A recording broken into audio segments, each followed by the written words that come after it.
चिखलदरा तालुक्यातील जांभली या अतिदुर्गम गावात अतिवृष्टीमुळे अनेक घरांची पडझड झाली होती। तसेच कोरोना काळात अनेक कुटुंबांचा रोजगार सुद्धा हिरावला गेला होता।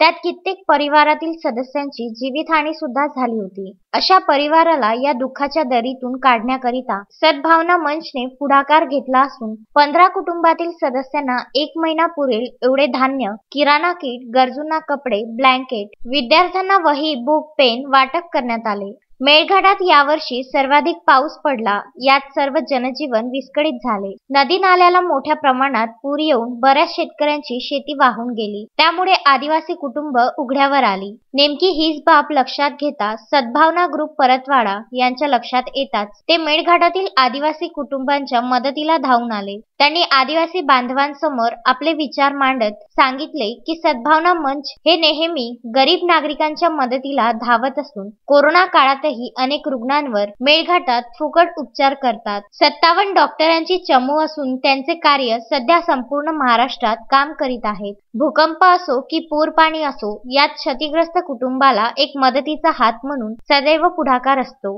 सद्भावना ग्रुप हे नेहमी गोरगरिबांना मदतीला धावत असून बाकीच्या नागरिकांनी सुद्धा गोरगरिबांच्या सेवेकरिता पुढाकार घ्यावा, त्यांच्या भावना पण समजून घ्यावे। मानव सेवा हीच ईश्वर सेवा समजून कोणत्याही प्रकारचा अनुचित खर्च न करता मानव सेवेत खर्च केल्यास ईश्वर प्राप्ती होईल व जीवन सार्थकी जाईल, असे बालरोग तज्ञ डॉक्टर राम ठाकरे यांचे मत आहे। मारुती पाटणकर, विदर्भ न्यूज, चिखलदरा।